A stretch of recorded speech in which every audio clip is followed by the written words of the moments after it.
Welcome everybody to the Poke Battle Network. Today we're going to be taking a look at the Devon Corp's Season 1 World Championship Invitational, the NA and Latinum friendly one. And why we say that is because this one was played later in the day on Pacific time, so it'd be about 4 o'clock my time.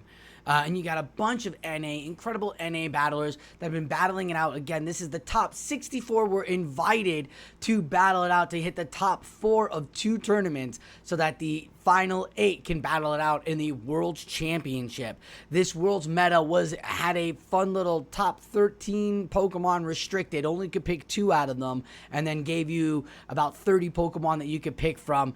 We're seeing a lot of Cresselias, Mandibuzzes, Empoleons, and Umbreons coming here from the NA side, as you're seeing a bunch of top tier battlers that we've seen over the numerous amounts of circuits that we've been a part of. But today we're focusing on one battler, and that is this one here, Rhyblet. We're going to be focusing on him and his incredible run. Will he be taking the restricted of Empoleon and Cresselia, having the following of Poliwrath, Frostlash, Shadow Typhlosion, and that Goodra there to give him that Dragon Breath. But this is an incredible setup here he's built for himself. He is number 2 in the world on the leaderboard, and we've just watched the last video. The number 1 just went 5-0. That's the Cleonardos run. The link will be down below. Click that to watch all those incredible matches. We'll see if the number 2 battler of the leaderboards can now take it and do the same here. This is a 6-rounder, so he's got to take 1 extra win, but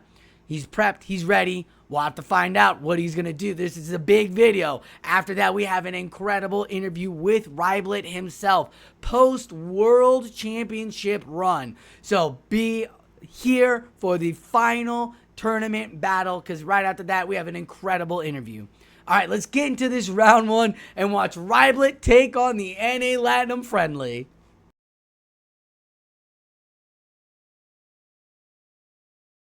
We're jumping into round 1s. This is the invitational again of the tournament. This is the top 4 go to the World Championship. Rhyblet is ranked number 2 in the world, and he brings the Typhlosion in and gets met with that Empoleon. So now Rhyblet, with that Empoleon Cresselia core himself, knows how to play against it, and look at what Incinerates are doing. Just tearing this monster apart. Oh my goodness. 2 Incinerates and Empoleons in the deep yellow. 2 Incinerates also gives you a Thunder Punch now. Oh no, sorry, 3 Incinerates. 3 Incinerates get you almost to 2 Thunder Punches, as the 4th one gets you to 2. The Mandibuzz comes flying in, and now comes the Thunder Punch. Thunder Punch doesn't take Mandibuzz to the half health yet, but it does with that second Incinerate. So 2 Incinerates and a Thunder Punch will take Mandibuzz to the half health. So that's a good keynote to have, especially if you have all of this energy, with a Thunder Punch getting shielded finally, and now his own Empoleon can come in. And this is not a Shadow Empoleon, this is a normal Empoleon. Reason we scoped that out is because that Dark Pulse isn't going to take Empoleon to the deep yellow where it would for the Shadow Empoleon. It'd already be in the yellow by now, the deep yellow with those snarls too. And a Hydro Cannon comes flying off. Now what doesn't hurt the defense does hurt the attack, as the attack still is enough to take out the Mandibuzz. The opponent of Empoleon comes back onto the field. Jibril 19 has a wonderful grasp shiny of this Empoleon and throws the Hydro Cannon, which should be enough to take out the Empoleon. Now, Poly does not have counter in this meta, so Poly's rocking the Mud Shot, and he does have Dynamic Punch and Icy Wind because there's more grass. There's a Flyer and Mandibuzz just flying around, so Icy Wind or Ice moves. Well, Poly is not being used as a water Pokemon or a fighter either. The only fighting move he is Dynamic Punch, so building up some extra energy past it. Gonna go the Icy Wind because you don't need to be that super effective on rock, because you can be super effective with Icy Wind. Debuffing that Grass Knot and counting properly in the middle of a Bullet Seed throws his second Icy Wind. Beautiful counting, beautiful play against his opponent, and then makes a catch and gets in a 5-turn move in between. That is insane, folks. That is a lot of energy lost and gained, and a win con that is probably coming back from. No one coming back from that. You catch the move, you get the Incinerate in, it doesn't KO you. He could have thrown the charge move if he knew the Incinerates were gonna take him out. Weren't gonna take out the Empoleon if it had Hydro Cannon ready to go. But Rhyblet, focused, dedicated, ready, playing game 2. This is the Invitational. He's got a great team here. We see the Goodra, the Frostlass. Ooh, Frostlass. When we first looked at the meta, we saw a lot of dragons. You saw a lot of water boys, a lot of mud up at the restricted, right? So you're like, okay, maybe grass is going to play. Maybe dragons are going to play. So what's good? Frostlass. Frostlass is always good. Frostlass is always the answer to any restricted meta when you want to start first learning to team build. And why do we say that? Because Frostlass has energy and Frostlass can dominate with it. We know that in any meta, anytime Frostlass can pick up just a couple of taps of Powder Snow, she is going to start hurdling avalanches, triple axles, or shadow balls on her opponent with just giving up one shield herself. She's one of the most prominent Pokemon out there for the battling scene, and when you have restricted metas like this, having her on your team is just one great way to play.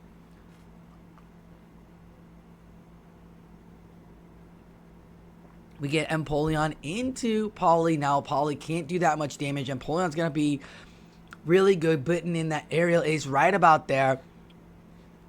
Comes off first, which means he's going to take it. Now, and Poly showing why that water is so prominent. That subtyping, the Drill Peck won't KO, won't be so super effective. Poly could at least get to another dynamic punch. He's going to go shield for shield and see if his opponent follows. His opponent does not, and immediate swaps out for both of them. That actually might be in the favor of Typhlosion too, because with 2 shields and now an extra 5-turn Incinerate going through. Oh, the miscount by Gibril. Oh, that gave Absolute so much energy to this Typhlosion. He can get to 2 Blast Burns now. But with 2.5 Thunder Punches, Typhlosion is going to put this Mandibuzz on the shelf. Boom, he says. One more gets him back to 2 Thunder Punches, and you know what? He's going to give up a second shield. Typhlosion is healthy. He saw it was Empoleon. Empoleon doesn't want to see any of these Thunder Punches, and he's got 3 of them, and a Blast Burn, which hurts a ton of the Pokemon that is left here on Gibril's team. So that was a great investment to put 2 shields onto Typhlosion. It is going to be Empoleon. He's going for the Blast Burn. Folks, we're going to see fire be OP against water. Weakness, I think notness.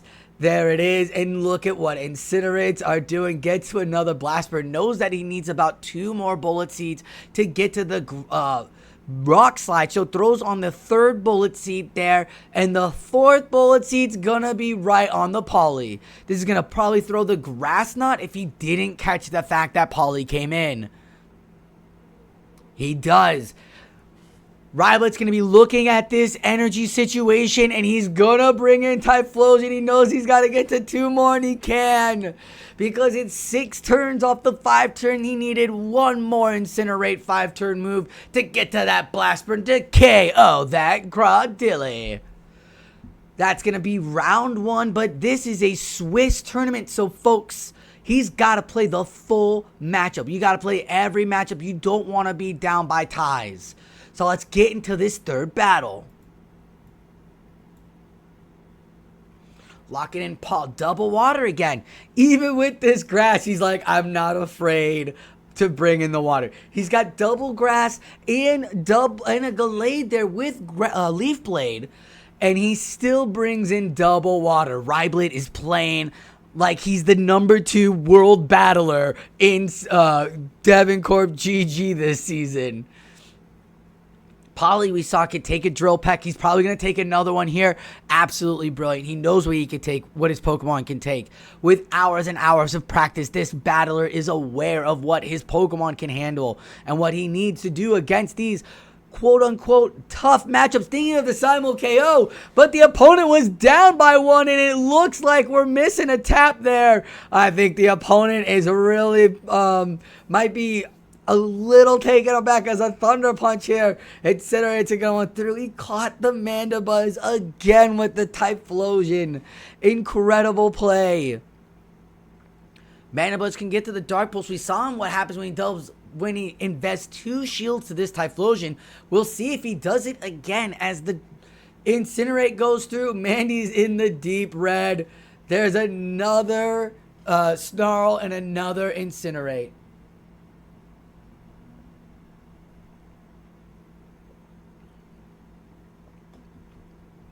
Here we go. What, it was Empoleon. Well, we know that one Blast Burn can KO an Empoleon. He's at 2 of them already. With 1 shield left, we'll find what Gibril will do. Shield Empoleon. And there's the second Blast Burn with extra energy too. Rhyblet is showing how masterful Typhlosion can be played if you know your opponent's counts or can play against your opponent. This is intense.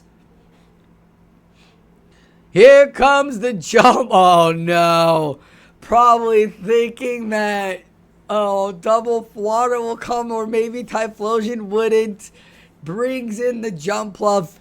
Even if there was lag, the jump pluff in the back was still not going to be enough against the Drill Peck full health Empoleon. So that's a 3-0 here for round 1. Let's get into round 2 and follow Rhyblet down this journey.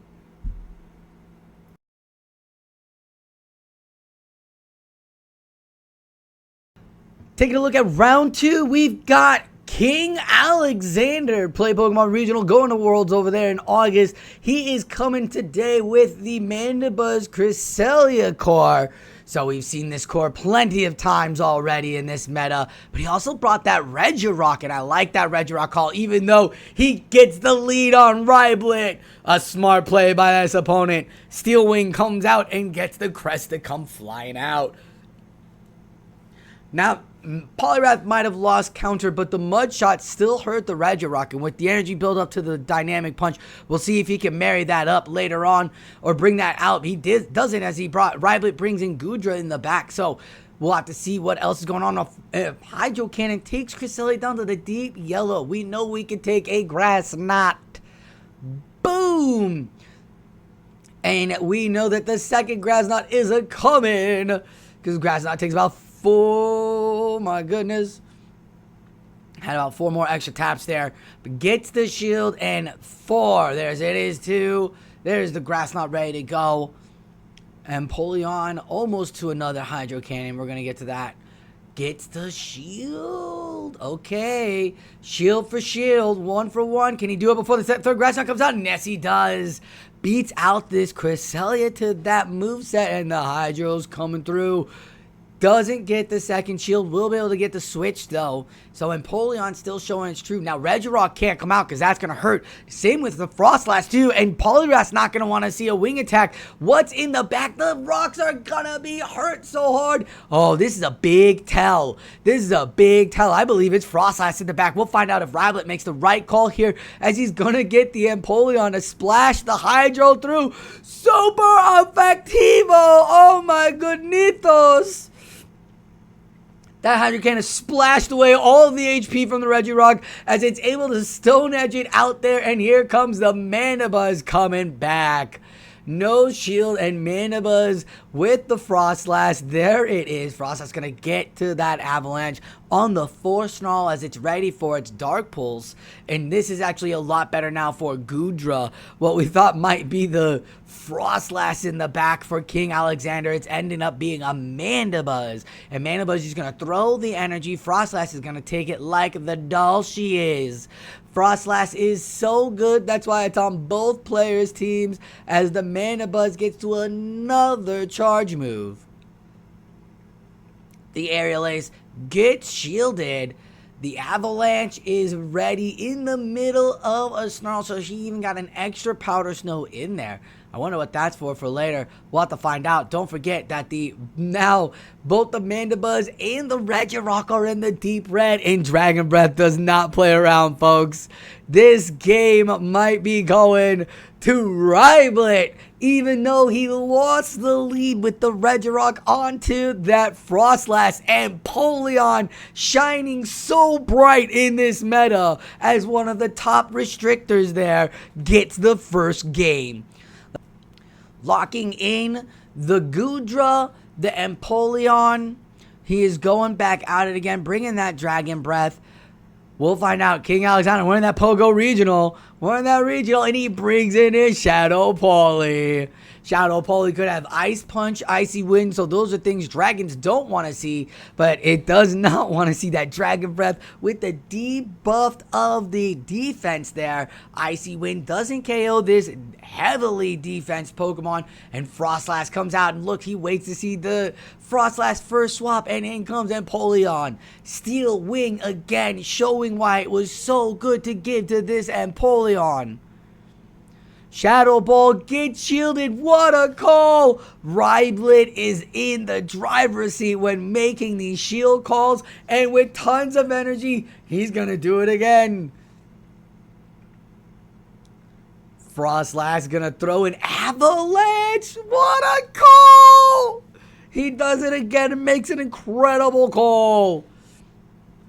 Polygraph comes back out, and there are 2 drill packs ready to go on this Empoleon. And again, it is not counter, so oh my goodness, goodbye, Poliwrath. The Metas comes back, and here comes the Hydros. We saw what one Hydro did last game. He's got 2. Can he get both shields from this Pokemon? There are still 2 other Pokemon in the back, including a Frostlass. And right on the 3rd Snarl there, beautifully timed, beautifully thought out. Gonna throw the Hydro. Boom! Gonna put it into the green, now they yellow, and here you go, another Hydro. 3 Hydros costed him 1 shield way back when he was against the Frostlass Shadow Ball.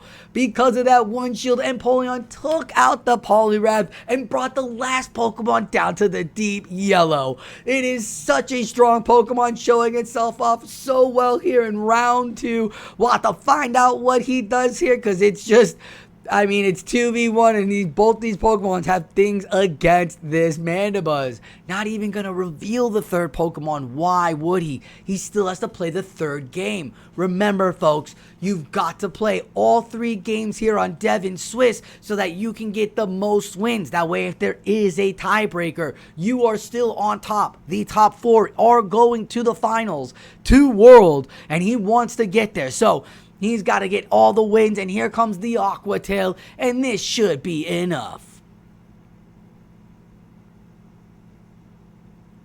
GG's. Game 2 goes to Rhyblet. That is 5-0. He has not lost the matchup yet. We'll see how both of these trainers adjust in Game 3. So he brings in the same lineup again. He's locked in the same lineup again here. It looks like the Goodra lead right into Guzzlord.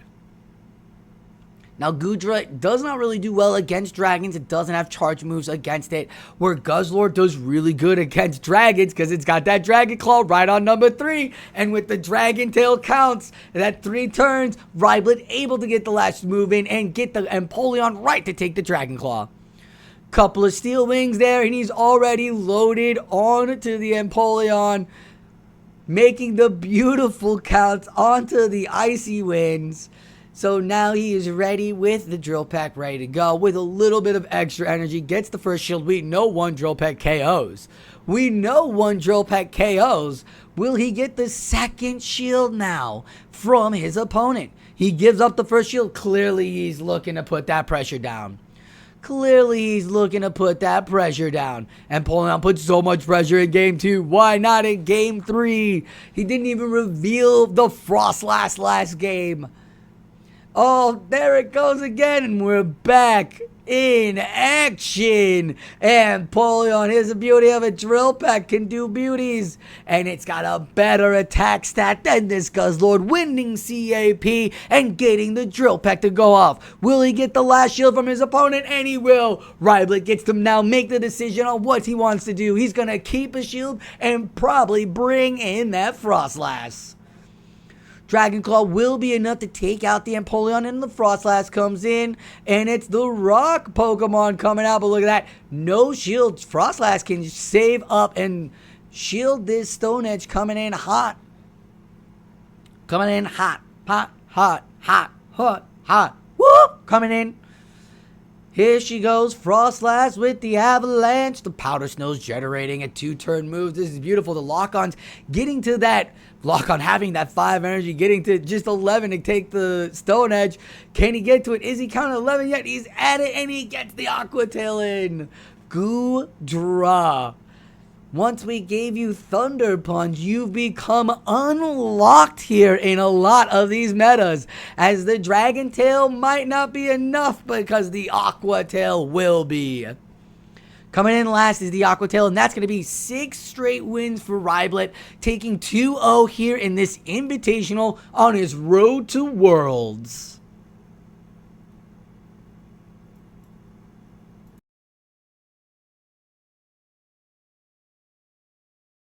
Jumping into round 3, we got K-Pioneer again, bringing in the Mandibuzz, but brought the Greedent in instead of the Cresselia. We're going to get the Poly into Greedent, and this is good for the Poly because it still has Dynamic Punch, which is powerful, but without that counter, will get Greedent go out, and yes, it does. Mandibuzz comes in. Mandibuzz going to actually take maybe some Icy Winds, debuff the attack, and then he can swap in whatever he wants after this.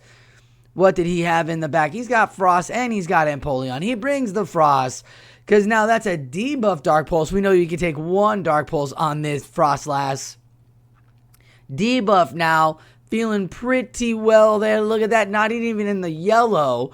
Frostlass's Powder Snow is just building away. And there it is. The third Snarl going through. Almost able for another Dark Pulse as the Avalanche comes barreling through.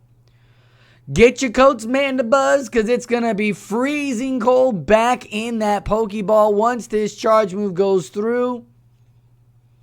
Another Dark Pulse it is. It will KO, and look at that. He's going to be able to get both the Poly and Empoleon back out. Now, with Greedent, we don't know if this Greedent is rocking the Trailblaze, but with the fact that it dipped so quickly, makes me think that's a yes. But we'll have to find out as we wait for K-Pine to reveal the third Pokemon. It is the Melodic. Love this choice here. Access to Dragon Tail, Surf. It has Ice Beam, Hyper Beam. A great Pokemon. Could be a pseudo dragon with that Dragon Tail doing the damage. With Surfs there, putting that water pressure down. And then the Ice Beams just in case you need it for the dragons in case they got carried out of the way. With another Dynamic Punch, it gets the shield, and Rhyblet now is in shield shield headings as another shield finally goes through, and now he's 1 for 1. Dragon Tail being the 3-turn move, Rhyblet was able to generate extra energy as Surf, only taking 40, gets out of there, and he gets the second shield from his opponent. Now it's all on the Empoleon with a shield, and this is what he wants too, because even if Greedent does have a Grass Knot or a Trailblaze in the back right, he can still take it and keep a shield for the Poly. The Hydro Cannon brings the Greedent to the deep yellow as that furry creature with its smiles getting ready to throw a charge move. Shield comes up and it's the Crunch. No Trailblaze. Good things are coming. No debuff for the Empoleon. Gets to the Hydro Cannon. CMP to Empoleon there as that furry squirrel will go KOing back to the Pokeball. And in comes Melodic. Now Melodic Surf might not be enough, so we'll find out what the second move is. Maybe it is the Hyper Beam. No, it's just another Surf. Just another Surf. It's splashing this Empoleon away as a Hydro Cannon's coming to wash away this Melodic and give the first game to Rhyblet.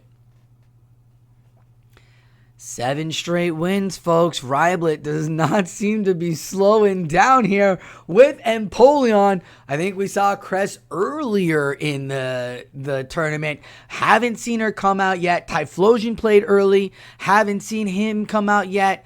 Don't think we'll be seeing Typhlosion in this meta, especially with Melodic coming in. thinking that there was going to be bench pressure to bring Typhlosion in game 1.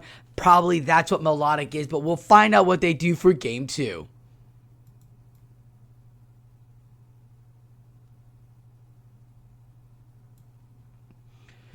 All right, 2-1.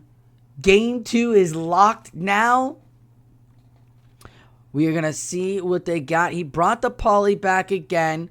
Will he be as shining star in the lead for him as it has been in the last matchup here? K-Pine has a lot of choices. The Mandibuzz, the Melodic, and Greedent, all great choices. Very tinky, very thick. Just unfortunate to catch that 1-2 combo, and Rhyblet really exposing that Dragon Tail. Maybe Melodic comes out and it is the Goodra that comes in and we get a Dragon, because he did bring Frostlass. Ooh, maybe not. Maybe they bring their own Frostlass. Lot of thoughts going on here in this matchup as Rhyblet and K-Pine are battling for round 3 to go 3-0 in this NA Invitational Tournament. This was played later in the evening, so these battlers had a choice to make it up later in the day. There's 43 incredible battlers here in this tournament, and it's Rhyblet and K-Pine giving us a great matchup here. It is the Goodra into the Mandibuzz, which is good. So they swapped out both the leads. Mandibuzz into the Goodra. It is the Poly in the back. Oh, look, he still has the double water. Still has the double without the grass. There's no problem for double water, and this is where Stunfisk could have shined real well for a lot of battlers. Haven't seen it here in the Invitational as much, so we'll see if that changes later down in the later rounds. Here comes the Thunder Punch, the Community Day move that it got just this last month, and it puts it into the deep yellow. Another Thunder Punch is ready to go. With 2 Thunder Punch loaded and 2 thrown with the Dragon Breath, you get the Mandibuzz into the deep yellow and into the deep red without it giving a shield. You can take an Aerialist, maybe even the Dark Pulse, or just get out of this and have some farm for whatever comes in next. Looks like that's what he's going to do, and he is locked in with the Empoleon.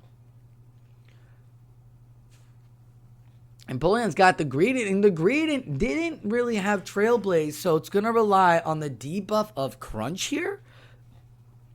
We're going to find out as the Crunch goes off.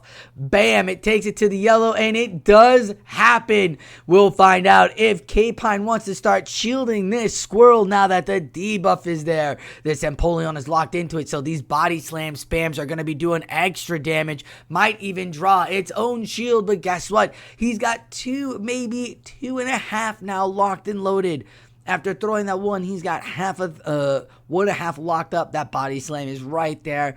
Is the second Body Slam ready? And he's counted it as the last Mud Shot goes through for the second Body Slam to be loaded and ready to go. Will he get the final shield?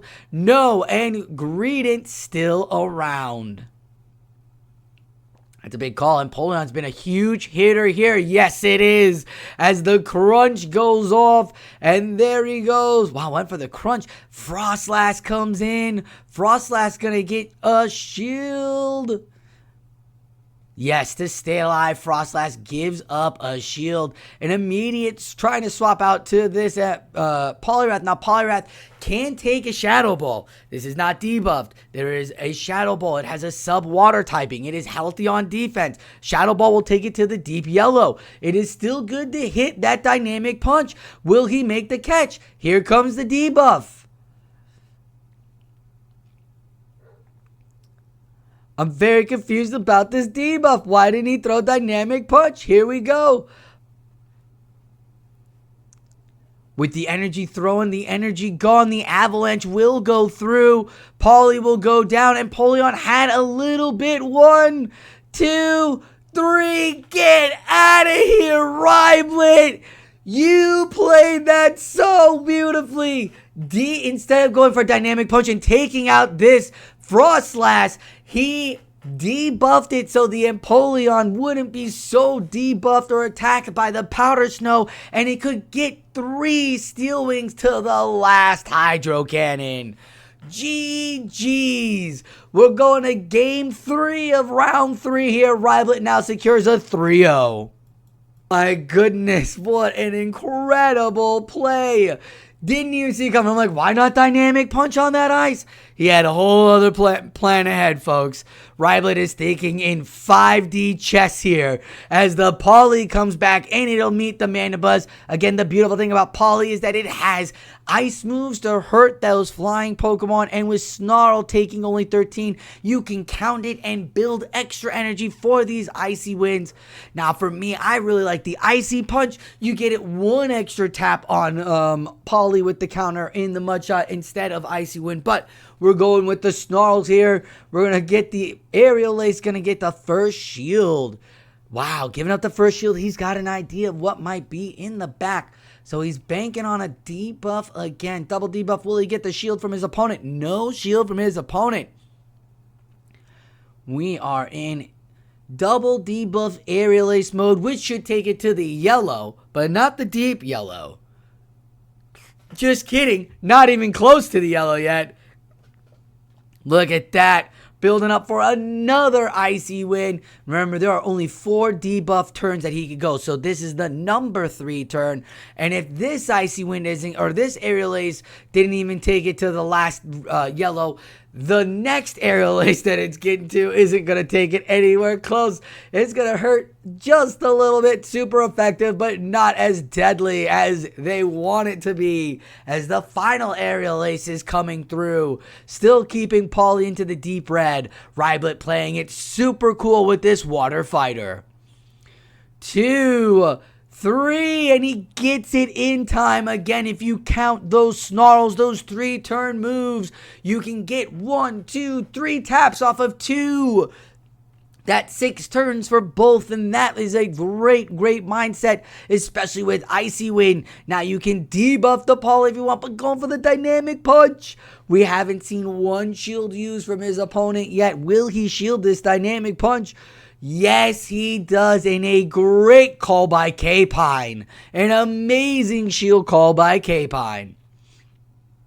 Greedent is there in the back. Poly has left with energy, and Avalanche and Drill Pecks are going to be what Rhyblet is banking on. So he doesn't need to bank all that energy, doesn't need to build up to anything crazy. He could just throw those moves off and either get the final shield or do incredible amounts of damage to this fighter / normal Pokemons. K-Pine is in an uphill battle as the debuff procs again. What a beautiful crunch that was. Because of the debuff, he gets the shield. But look at what Steel Wings are doing. Remember, Poly walked away with energy. Does he know who has the CAP win here? And he's not going to try to damage that with Empoleon. Instead, he's bringing in Frostlass because he knows Frostlass can take a Scald, a Dynamic Punch, an Icy Wind, an Ice Punch, and get to that Shadow Ball. The Crunch doesn't debuff. Oh, when K-Pod needs it the most. The Icy Wind does debuff the Frostlass. Oh, this is pretty healthy for Poly. Look at that, still in the green, which means this green Pokemon is going to take it to the yellow with the Shadow Ball. No problemo. Can he get to the second one, though? Another Icy Wind comes out?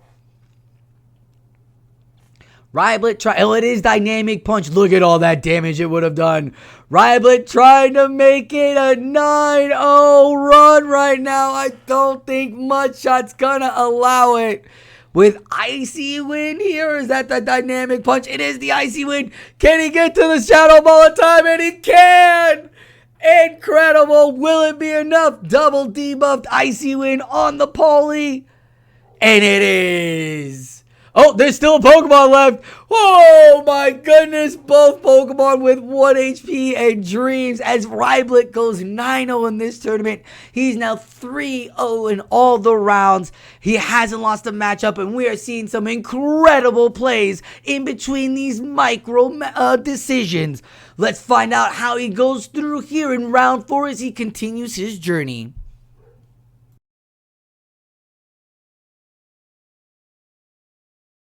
Round 4 going off, and it is starting with Quackman bringing in Umbreon and Miltank. First off, Quackman representing the iCarly Factions team. What up? That's my teammate. That's my dog. Here he goes, bringing in the spice. This is why I love my teammates. They bring in the fun stuff. We love these show 6, but he's up against Rhyblet. Rhyblet's been so strong in these last 3. Now, Miltank rocks the rollout, rocks the Ice Beam, has a Body Slam spam, or you can go down with that tackle. So we'll have to find out what Miltank is rocking, as it is going to be the lead off here.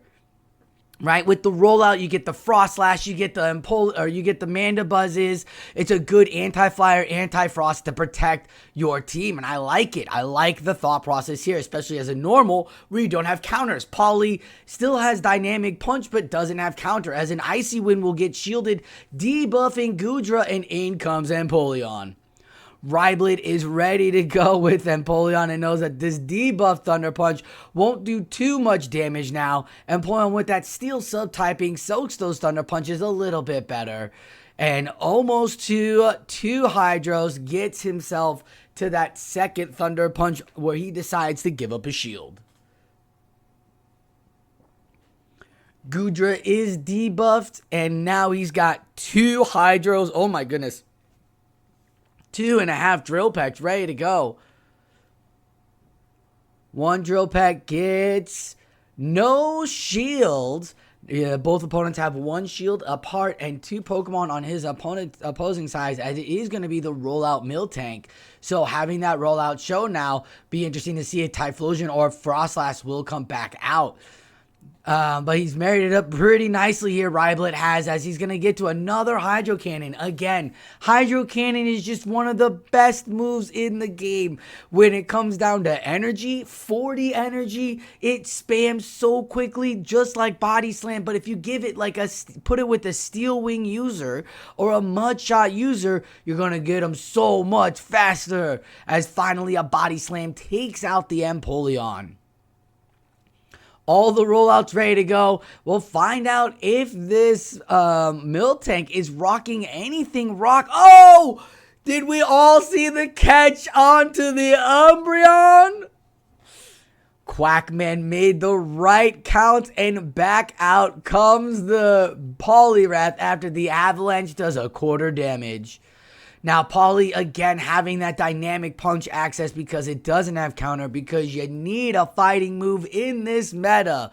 Fighting is so strong against a lot of typing. So, that super effective dynamic punch. What is Umbreon having? Now, again, there's no reveal of moveset. So, this could be Psychic as a foul play goes unshielded. Another dynamic punch is ready, but it is going to be the Icy Wind. Doesn't have to give up all the energy because the Umbreon is so low on health. Knows that he can survive another foul play if this thing doesn't survive an Icy Wind. And here comes the Miltank to throw a Body Slam.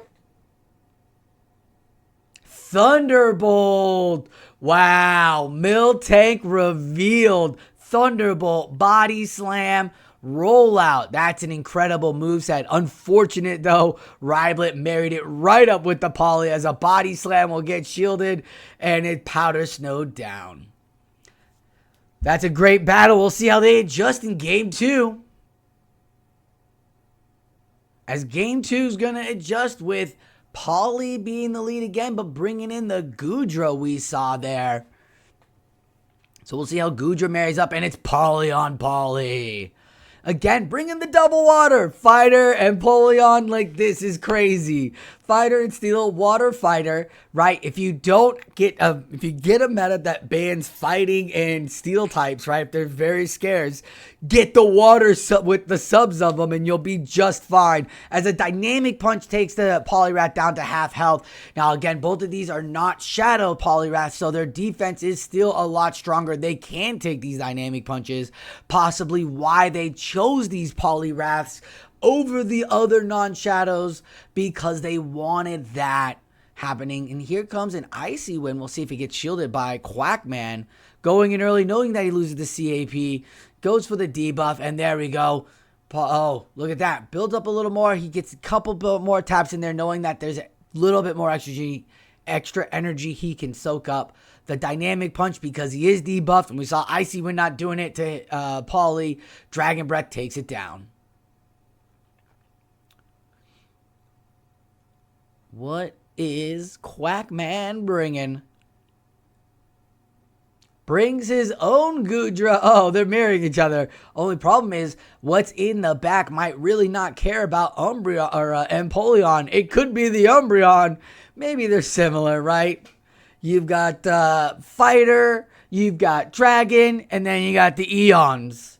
Oh my goodness, so close to Dragon Breathing this Pokemon down and can't get off. The Aqua Tail will take it out. Both battlers, this is great too. Empoleon will get an extra tap, and there it is. It is the Umbreon. Who wins this matchup? There's an extra tap on the Empoleon as a Hydro Cannon's coming through. If Rhyblet takes this matchup, he'll go 4-0 in the tournament, which will be really good and a great position to be in for Worlds, for solidifying yourself into the Worlds there. As the top 4 of this tournament will make it, and you want to go in a 6-round tournament, at least only lose 1, maybe 2 battles at most. Like at most, as another Hydro Cannon's coming off. Again, the spam of Hydro Cannon is so good with this Steel Wing. And Empoleon just showing why it was so dominant.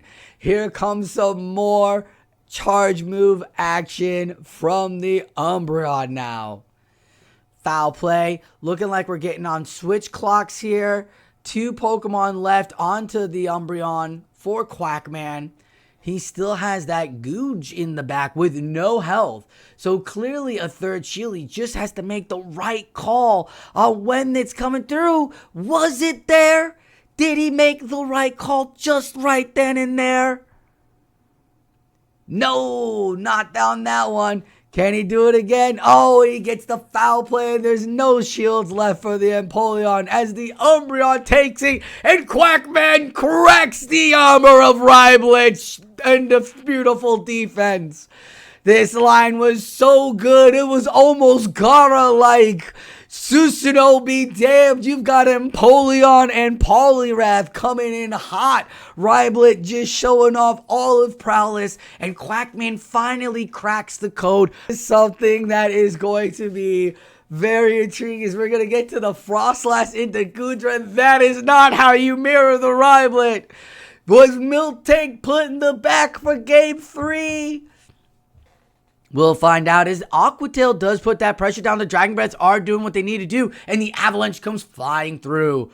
Powder Snow generates energy a little bit better than Dragon Breath. Granted, Dragon Breath does one more or comes in on 1 turn faster. The Powder Snows gets the Avalanche off first, and that gets the first shield. Will he give up the shield, knowing when he knows that Aqua Tail will do that much damage, gives up the shield? We'll find out if Quackman wants to make the catch as Frostlass is in the yellow. And I didn't see it catch because Goodra jumped out at this Frostlass, and she is going to land another Avalanche, giving both shields losing CAP. We'll see how they adjust here with these 2 battlers. The Aqua Tail does take out that Frostlass.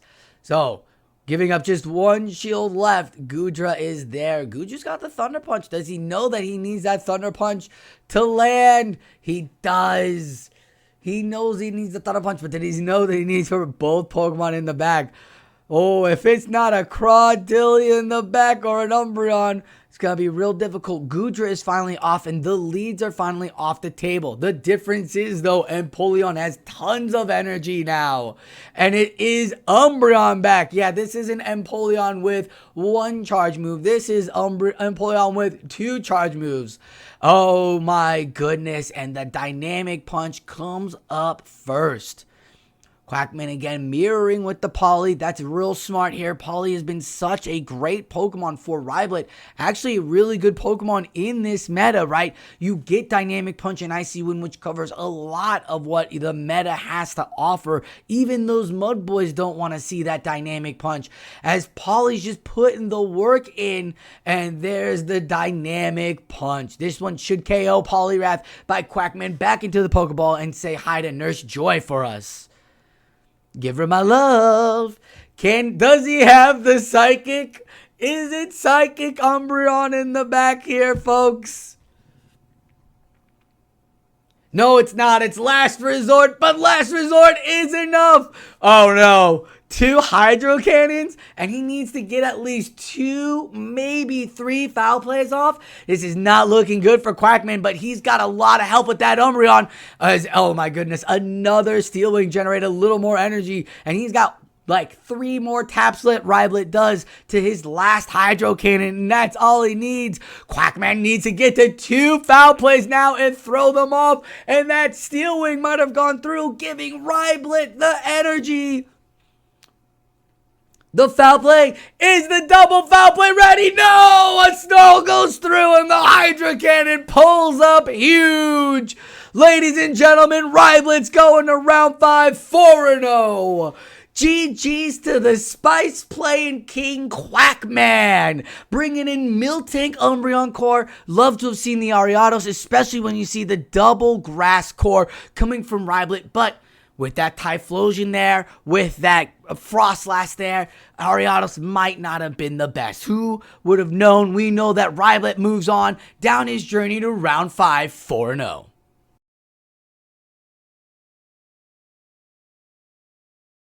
Round 5, Rhyblet has given up 1 loss. Can he adjust? He's still 4-0 in the tournament and only lost 1 battle right now. Can he adjust here? It is ASprecelto coming in hot all the way out from the EU, bringing in the Umbreon Cresselia core, also rocking that Shadow Typhlosion. We see double Dragon action, well, Dragon Breath, Dragon Tail action, and brought in his own Poly.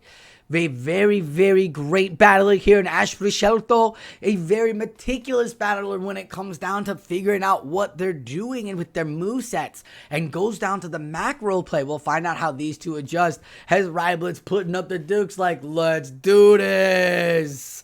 Let's go. Bring it on.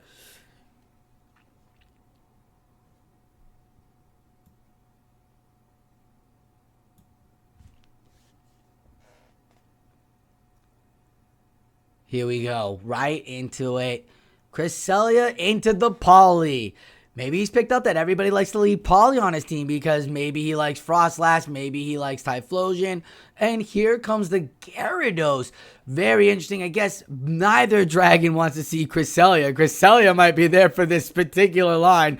What an extremely hardcore Pokemon core breaker for that line. Double Dragon Poly. Crest comes flying through with the Grass Knot and gets the first shield. Unfortunately, before the Crunch can come off, the Grass Knot does not go through. So the Crunch will come through. Doesn't draw the shield. Doesn't get the debuff either. So this might be a big ha ha ha neener phase as a Grass Knot's gonna get shielded. Double shield onto this dragon. And he's like, all right, you want to be a pseudo dragon? Let's bring out the real dragon. And I'm going to Thunder Punch you and remind you what real dragons do, Gyarados. This is why you should have had them change your typing to real dragon. Because I'm going to Thunder Punch you out the sky. Oh, just kidding. He's going straight for the Aqua Tail. Win the Deep Red too. This is great. He gets to save the energy and he gets to get to a second Aqua Tail faster if needed. Remember, it is the Poly, so doesn't maybe not want to bring the Poly out by his opponent to find out what is in the bag, and does bring the Poly. Very interesting. Now, I'm pretty sure this is a tell that it's Guzzlord in the back, because with that, right, you don't want to lose the Dragon Breath because of Dragon Breath. You've got charge moves ready to go on this Goodra, but Poly can take a Thunder Punch. Poly's got Dynamic Punch and Icy Wind. So yeah, bring in the Poly. I mean, Cress, even though she's deep red, could probably Cycle Cut down, maybe take a charge move. We'll find out. As he does bring in the Cress, and it is the Umbreon in the back. Look at that. Umbreon now has to see the Poly with the shield. Umbreon might have some extra energy. We won't know what Umbreon is rocking yet. Maybe it is Psychic. Maybe one of these battlers brought the Community Day 2 EV Psychic Umbreon. It's like it has been debuffed since that, and it's not. It's Last Resort Umbreon. So that being revealed, the second Dynamic Punch is ready to go. This will take Umbreon to the deep, deep red, if not back to him with Pokeball. Boom. Bloop, bloop. Tell Nurse Joy we say hello. As ASprecelto tries to bring out Polly, but with the shield left, Rhyblet stands strong here and takes game 1 of round 5. This win here would be big for both battlers because it would definitely secure them to the top 5, because you could even lose the next match and go 5-1. So he gets Frostlass into the Flying Water Pokemon, the Faux Dragon, and says again, I'm here for it. If you're not Dragon Gyarados, you're not a problem. Gets a shield, and now he gets up some more energy. Again, Dragon Breath doing what Dragon Breath does. Gyarados doesn't do as much damage as Goodra and is taking more damage because of that flying typing than that dragon typing would, as the Aqua Tail does put the hurt down, but it's still alive. She can handle all. Gets to another Aqua Tail. ASprecelto gets the first shield from Rhyblet early on. Someone put that in your bingo. Who's got an early Rhyblet shield in game 2? That's great, as an avalanche comes hurtling through.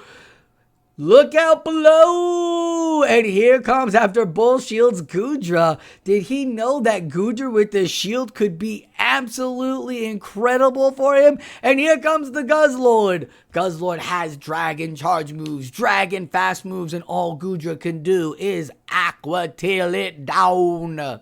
Bloop, bloop. But because of that 60 defense, that 69 defense, these Aqua Tails will put the hurt down on that 242 health of this Guzzlord. Again, Goodra's having a stronger defense, showing why it's been such a great dragon to come up, almost feeling as good as Altaria in the sky, but can get you to charge moves faster, just like a spammy Pokemon. So we like that in the new Goodra, and we can't wait to see the incredible tactics battlers will bring when it comes to Worlds with this Goodra, because Goodra is showing to be so good here with Rhyblet's movesets and Rhyblet's play. As a Dragon Tail, gonna get to another Dragon Claw, and he's gonna shield this one. He wants the energy, he wants the health. Remember, no shields. It was Gary in the back. What's the third Pokemon? And it's Cresselia. Cresselia is here, and she is ready. This might be a lot of trouble unless it's a Shadow Ball banked onto that Frostlass, because there are two Pokemon left. There is no energy banked. Oh, did he just give energy? No.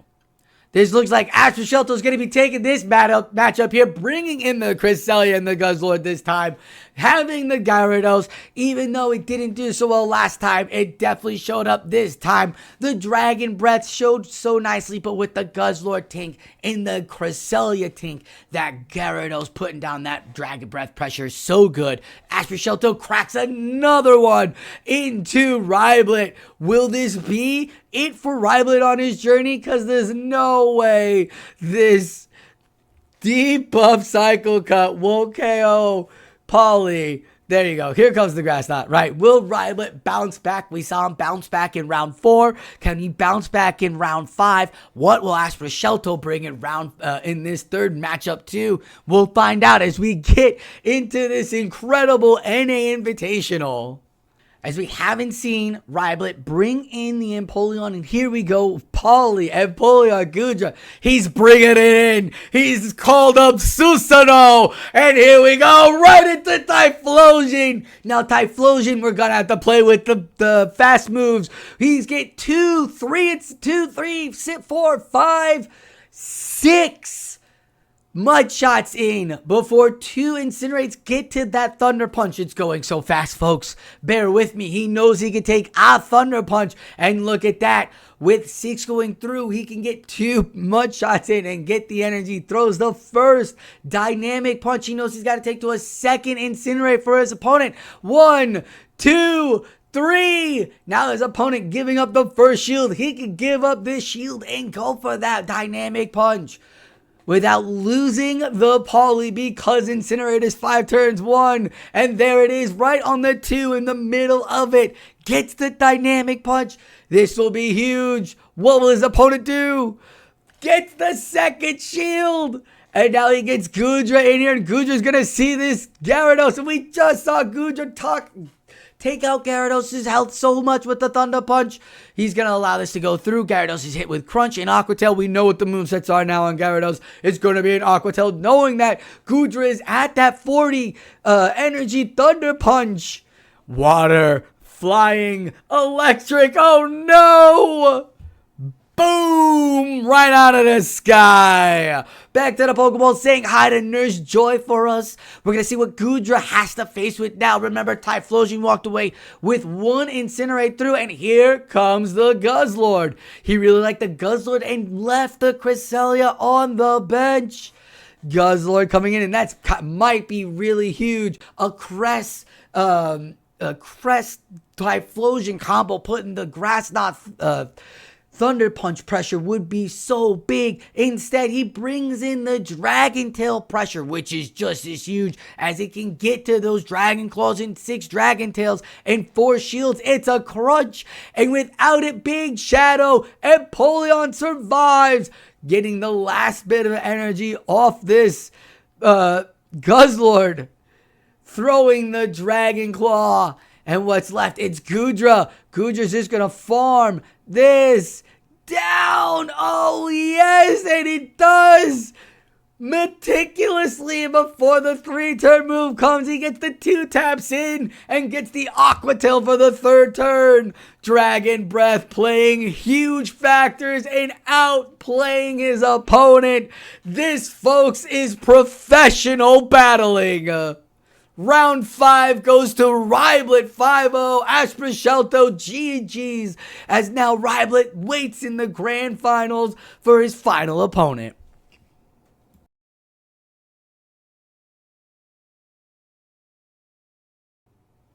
One. All right, folks, it is round 6. We are 5-0 here on Rhyblet's journey. He's up against BasheBubbles rocking the Greedent and that Mandibuzz core. So that'll be interesting as Poly on Poly. Rhyblet brings in his Susanooo line right off the bat. Empoleon, Poly, and Goodra. Such a strong line here as Poly on Poly action. You get the mud shots doing what they do, and he goes straight for the dynamic punch. Not going to try to build up a plan here. We've seen him do plans before, make games and strategies, goes right away for the charge move and throws. Opponent builds the energy and keeps building the energy, so gets a few extra taps, and there's an extra mud shot that goes through. We'll see how he does here to maintain that mud shot synchrony, as he's about right there for the dynamic punch, and it looks like this is a CAP. Wonder if he will get the shield his from his opponent. Does not, and the Poly goes down with all of that energy.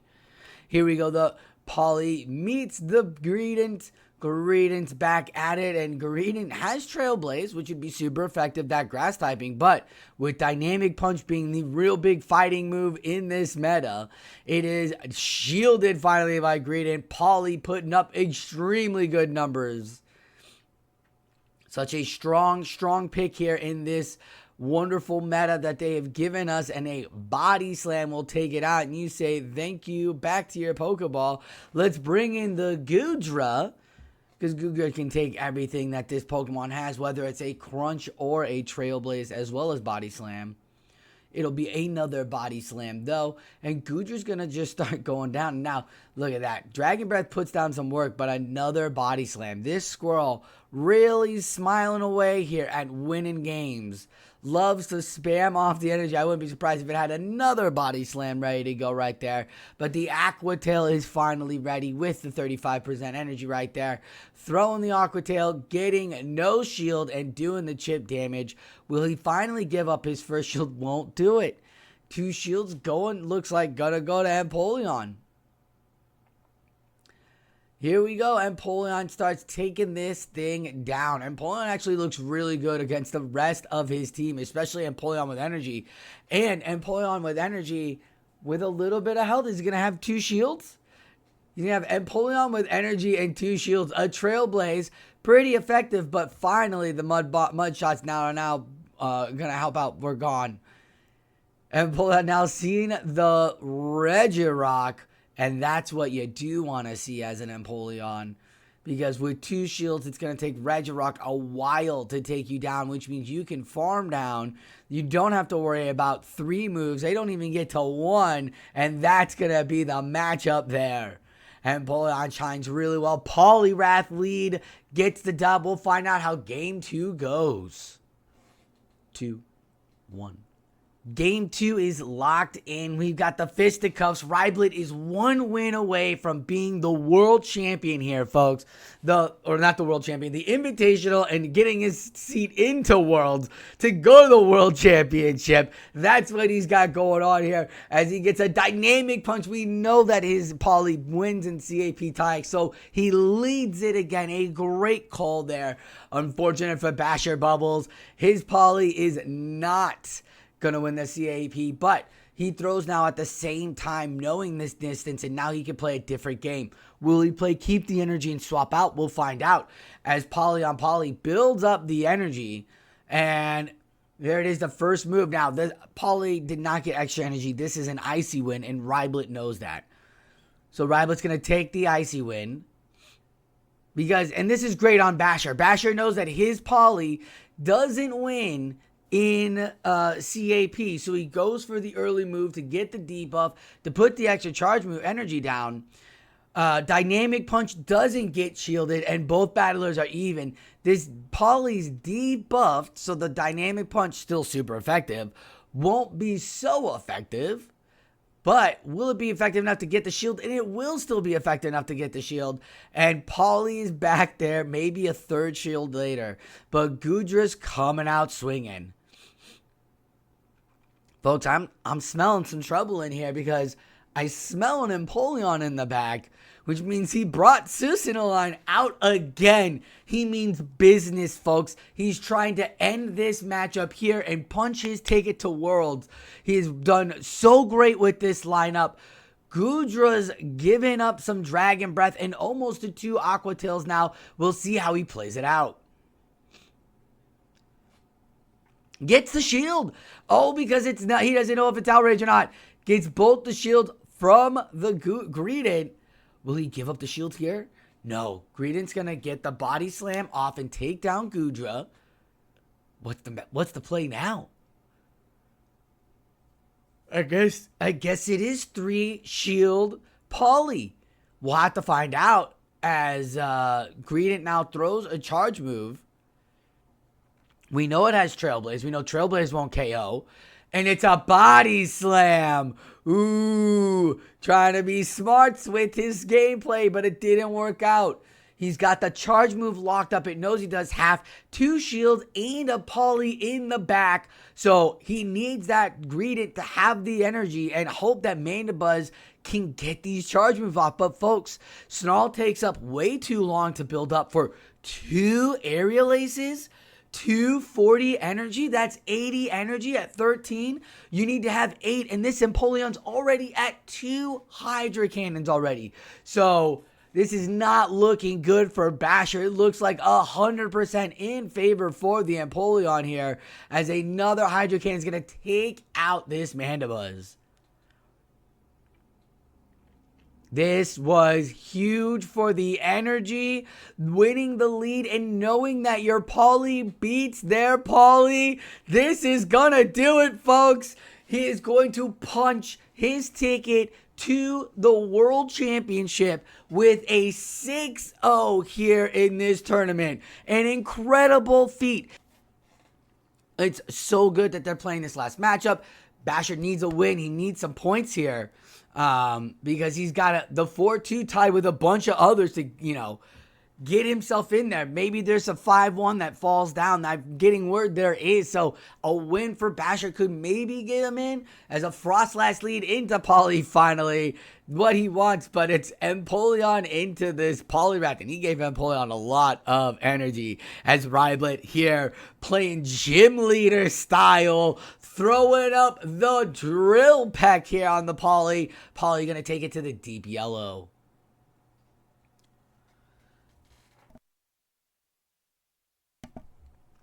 The Dynamic Punch will get shielded. Rhyblet giving up that first shield early.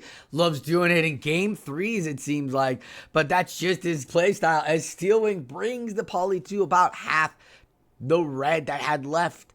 So a Drill Peck will be suitable. Gives up a shield, which means he wants to get that final shield off of this Empoleon. Maybe Rhyblet shields. And he'll farm this down. Dynamic Punch, great shield here by Rhyblet. This should get him all the way to about 1 1/4 Hydro Cannons and Drill Packs. And the Greedent comes back out, and look at this. Greedent's got to deal with Poly, and there are 2 shields in the back. Oh my goodness. So this is great, because there are no shields for Basher. There are 2 charge moves on Empoleon, and Dynamic Punch puts the pressure down onto this Frostlass. Also, Shadow Ball should not KO here, so Frostlass might need to get to a second charge move. So we'll have to find out how this plays out, as the Shadow Ball does not KO like we said, and he gets the second charge move, which means he's got to give up the shield and lose the Frostlass to the Poly. What? Oh my goodness. There's like 1 HP left on this Frostlass. This is all in our boy's favor. Rhyblet looking so good. I mean, why not just snipe? Just in case a CAP happens, there's still a shield left. 2 Hydros going off hard. Now, Greedent left with energy, so this could be the Trailblaze, and it's going to be the Body Slam. Kudra's just seen the Greedent the entire time and is just taking body slams. Like, give it up for Gudra, the side MVP, the bench player that's just been there to make the Empoleon and Poliwrath shine. Sniping folks, soaking up all of that energy, taking the Pokemon down to the yellow so that the Hydro Cannons are a threat. Gets the first shield, second Hydro comes through, and oh boy, you gotta get a body slam off, so you gotta lose energy, and hopefully Empoleon doesn't get to another move or can farm you down with Steel Wing, and now it is the Gudra snipe coming in. Like side MVP Gudra, but the Susanooo line comes in huge. Rhyblet will secure a 3-0 sweep with an Aqua Tail. Oh my goodness, an incredible play all around. This was an amazing tournament to watch, and now we're going to listen and interview Rhyblet himself as he's going to talk to us post his World Championship run.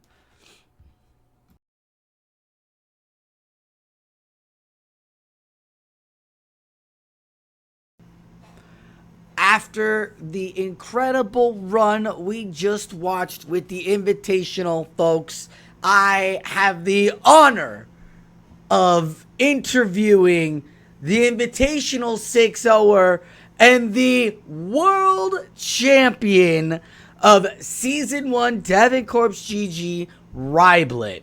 Oh, hello. It's been 4 days, and I still haven't really... It hasn't really sunk in, you know?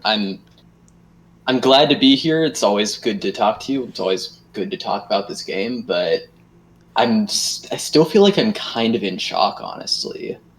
I was going to say, like, how does it feel? Like, it's got to be nerve-wracking. It's got to be exciting. Is this what you set out for Season 1 for Devon? Well, I mean, of course, everyone who's... I guess not everyone, but a lot of the people who play this have the goal of, you know, trying to do well. Hopefully you make it to the World Championships, and maybe if you're super lucky, you know, you'll have a good run and end up winning the entire thing. Like, just like it says in the Pokemon theme song, I want to be the very best, like no one ever was. But it's very surreal to actually be in this position. Like, although that's the goal, you never really expect, yeah, this could be me someday. And obviously there were a ton of fantastic battlers who, you know, I played in the regular season and in the finals as well. And the way that I see it, it just as easily could have been any one of them as well. Yes. So I think that's part of where the disbelief comes in. every single one of those top 8 battlers, including yourself, deserve to be up there. I think all of them just strategically great with the team building, great with the energy throwing, or they were just so involved in all of the metas, like a lot of these Flash for Everyone TOs, that they were just so involved with all the metas that, you know, they knew them back and forth. Like this world meta, let's talk about this world meta. The metas have been, over the season, have been wound and like built towards you as a battler to build your team to your favor. How did you feel about this world meta being the summarized meta for all metas? Oh, I absolutely loved this meta. I personally love like whitelist slot metas. So like back in the regular season, Zodiac was far and away my favorite. And that was a very similar format where, you know, you were given a list of allowed Pokemon and then you could pick and choose from the different roles that you want and really build your team to, I guess, make it do what you want it to. And this World's meta felt very similar. Of course, with the additional wrinkle of, you know, the restricted picks and only one shadow, which was, those were both fun little additions.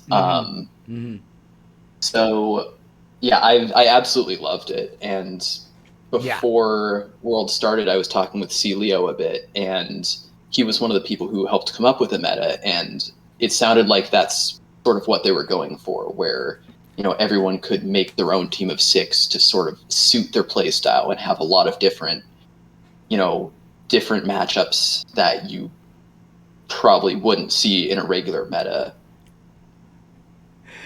It's so funny. I love it because I'm right there with you. Like, I see it. Everybody building a team of 6. But when you look at what everybody brought and you see Cresselia is literally almost like 6 out of 8, I think.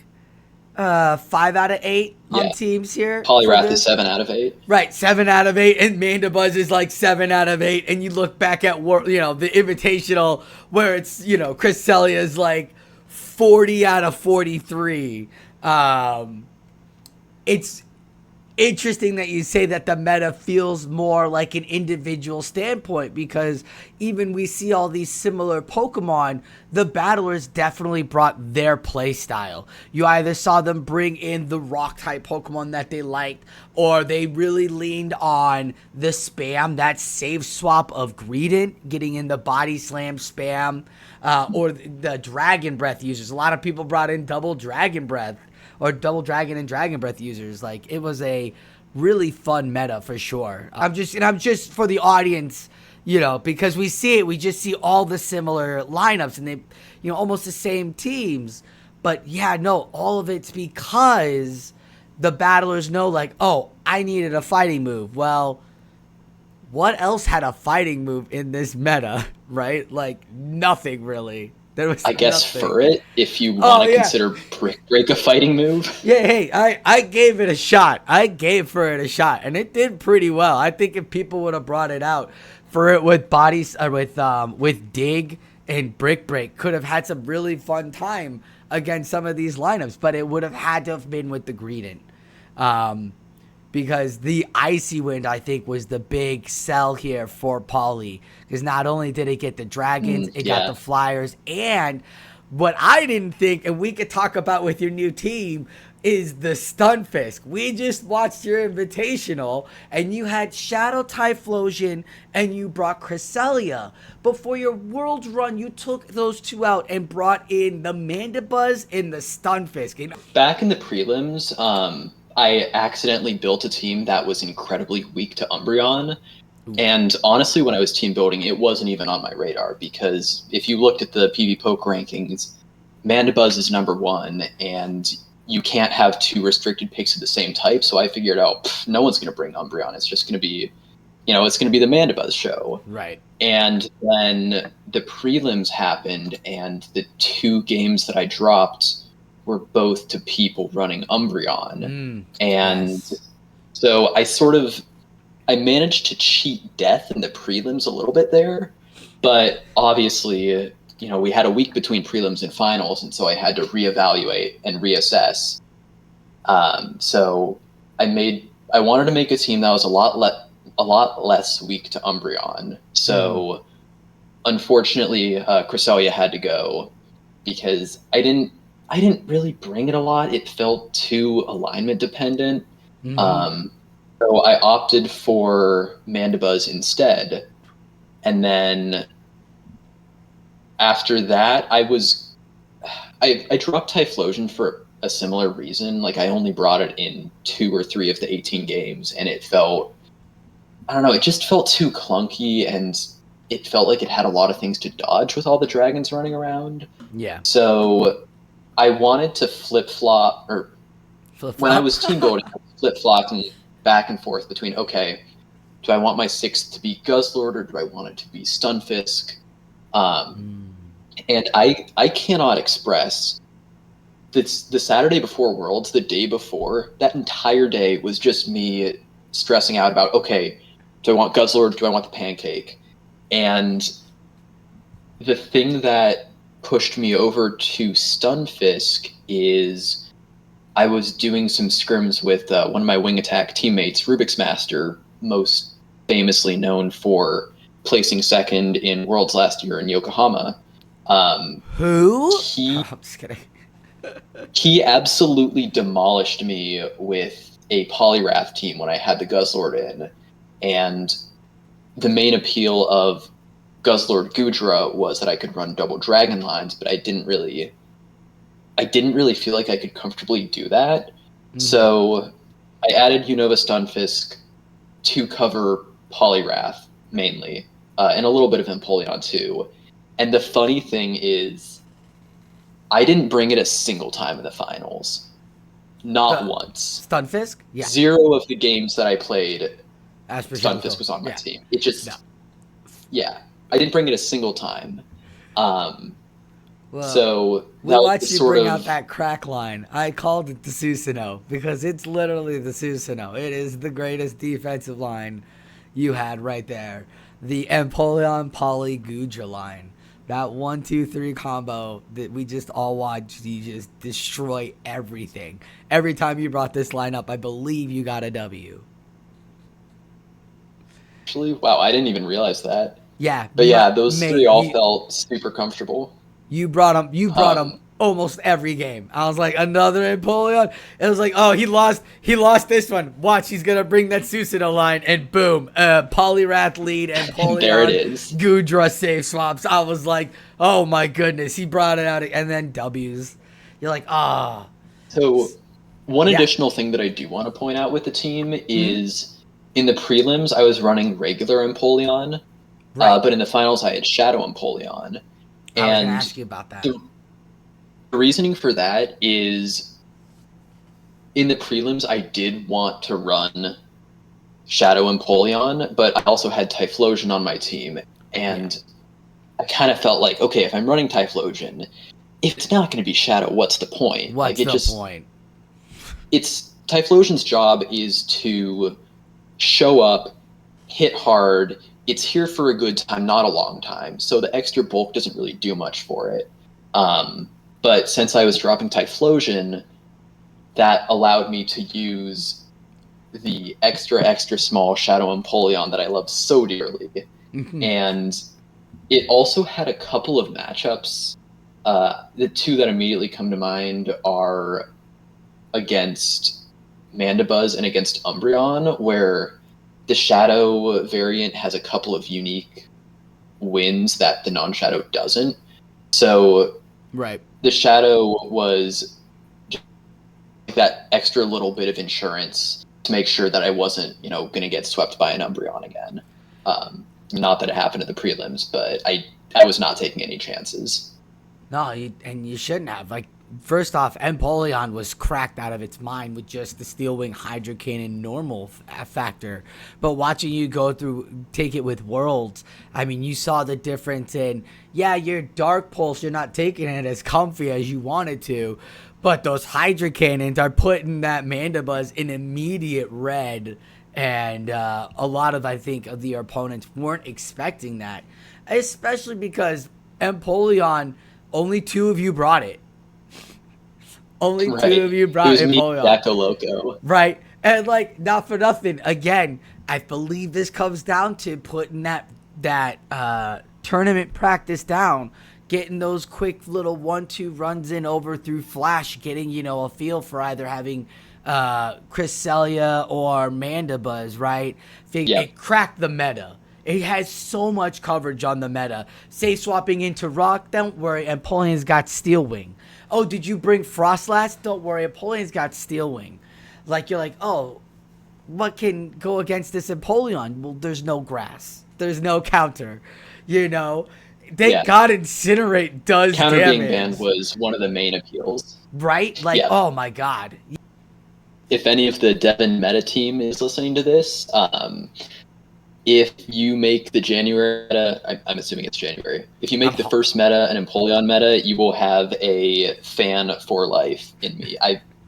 We all need more Empoleon in our lives. But to answer your question about, you know, why not Frostlass or Poliwrath?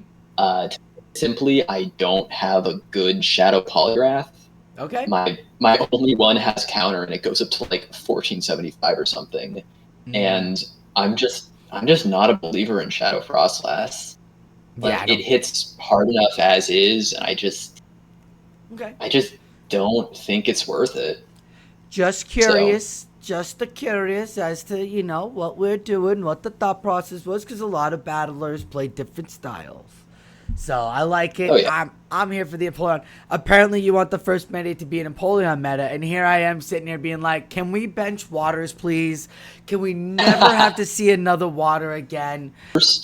In the first season of Devon, I have seen enough Dugong of Tentacruel for 3 lifetimes. I do not want to see one of those ever again. My man, I'm so tired of using them. My man, I was gonna ask you about the season because this is our first World season. How did you fare with the first season of Devon Meta? So, I did, not to brag, but I would say I did pretty remarkably. Ended up as number 2 on the leaderboards. You could brag about that. That's okay. You could brag about that. Thank you. That's a good brag. I appreciate it. In Zodiac, I think I went 19-1, and then in Rainstorm, I didn't drop a single game or a single round. My performances in Sovereign and Genetic and Tundra were a bit less impressive, but overall, aside from my personal pet peeves of Dugong and Tentacruel, it was a really fun season. I enjoyed that all of the metas felt Sylph-esque.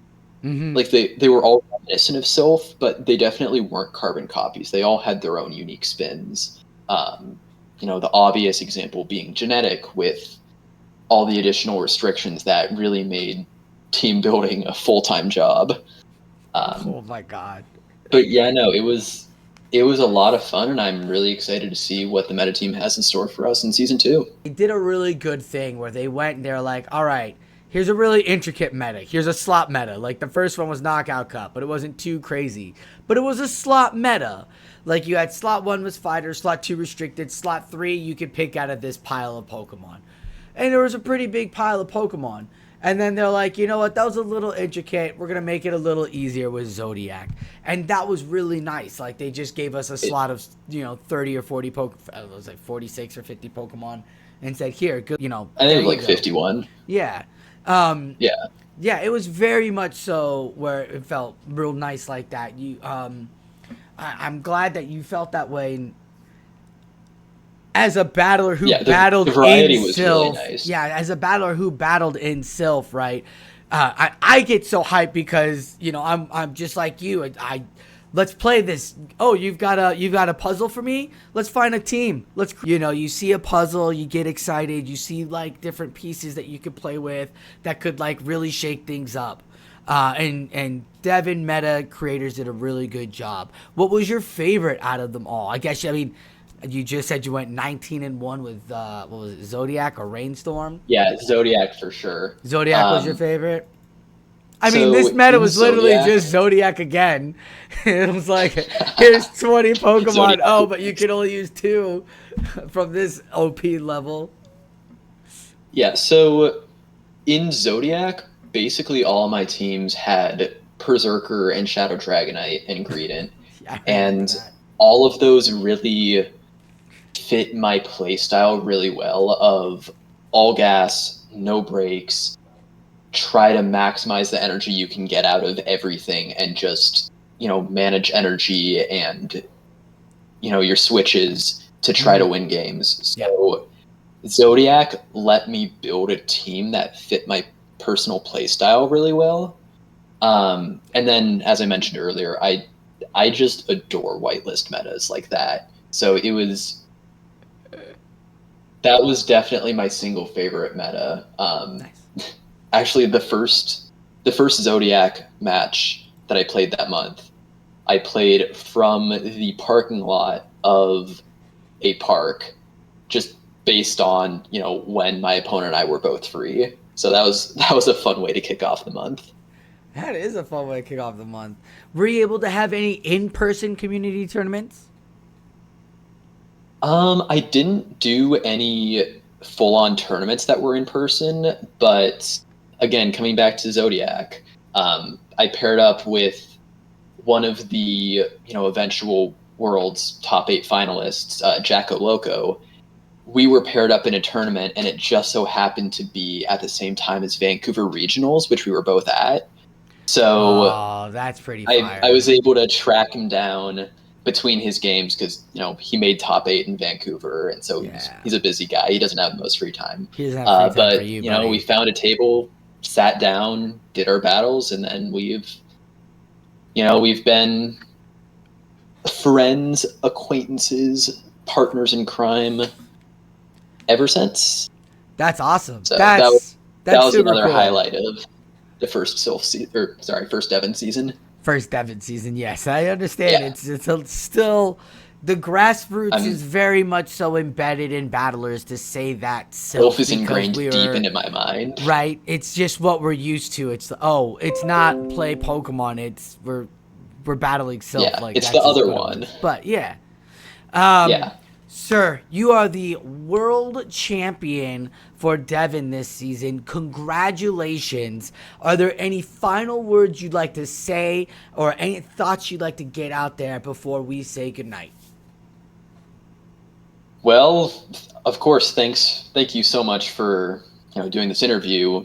Giant thanks to everyone working behind the scenes at Devon to make this all possible. It quite literally would not have happened without any of you. And I'm looking forward to seeing what awaits us in Season 2. What awaits us in Season 2 will be fire indeed, as we have finally finished up the World Champions, the Season 1 of Devon Corps with such great metas and such wonderful fun. Rhyblet, you have been my battling rival through every meta. It's been super fun practicing teams off of you. Congratulations on such a huge accomplishment, sir. This is such a great feat. You should... Cloud9 for 9 more years is your team like putting you on a shoulder for he's a jolly good fellow style? Oh, absolutely. Maybe not to that extent, but they're all, everyone on Wing Attack gave me their sincerest congratulations, and it's, they've been listening to me blab on about, hey, what do we think about this Devon team, and what do we think I'm weak to, even though, not a lot of them do Devon, so they have no idea what's going on. But they've, put up with me for years at this point, and it's nice to have a group of people at my back, regardless of, what I'm actively pursuing. So huge shout out to everyone on Wing Attack. I would not have made it here without any of them. Wonderful. Yeah, teammates help around like that as well. You took out one of my teammates in this video, Quackman, bringing out the mill tank. And oh my gosh, that mill tank. Fire. That was so much fun. when I saw you guys were paired up, because I was following the tournament, because I'm a nerd like that. I'm like, who's battling who next? And I saw you guys got matched up. I was like, oh, I felt so bad for him. I was like, it's going one way or it's going Rhyblet's way. Like, there's no coming back from that. So either he caught the leads, and which he couldn't, unfortunately, in game 3. He did not get the lead, or it went your way, and we all saw it. The Susanooo line came out swinging. But yeah, teammates are great. He was one of the 2 Umbreons. Yeah, he's one of the 2 that took your first crack into that defense. But no, teammates are great, and it's wonderful that you have such a great support like that. Is there anybody else you'd like to say thank you to before we say goodnight? I would like to thank my team captain, Jamar, because my internet is not good. I could not live stream, so I drove over to his place and stole his internet for the finals, and what a captain! It worked out. So shout out to Jamar and family, including Kelly and Maya. So that's all I've got to say there. Big shout outs to team captains and to teammates. Big shout out here to the Devon Corp GG for hosting an amazing first beta season, as we got to see an amazing invitational here tonight or through this video, with Rhyblet going 6-0 in this invitational, changing just 2 Pokemon and entering Worlds and taking World Champion, not losing one of those matchups from the winner's side all the way down, taking it on the tournament. Was so great to watch. Congratulations, sir. We will see you in Season 2. Thank you very much. I'm looking forward to it. I will see you there. Awesome. Thank you all for watching this amazing, incredible run and listening in on this interview with the world champion. Be sure to hit like and subscribe to the channel, as we're going to be keeping you up to date with the off season of Devon Corp GGs, and maybe take a quick look at that Play Pokemon Worlds. Hey, Rhyblet, any predictions for Worlds? I mean, I gotta go with my teammates. Rubik's is going to be there again. Motique's is going to be there. Mushroom Queen's going to be there. My money's on one of the 3 of them.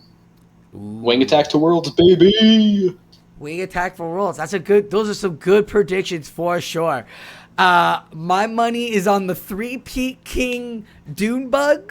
I think he's a Season 3 champion. He was a Grassroots Season 3 world champion. And I think he's going to be a Play Pokemon Season 3 world champion. But we'll have to see that as we're going to be going through that this season here on the Play Pokemon, or on the Poke Battle Network.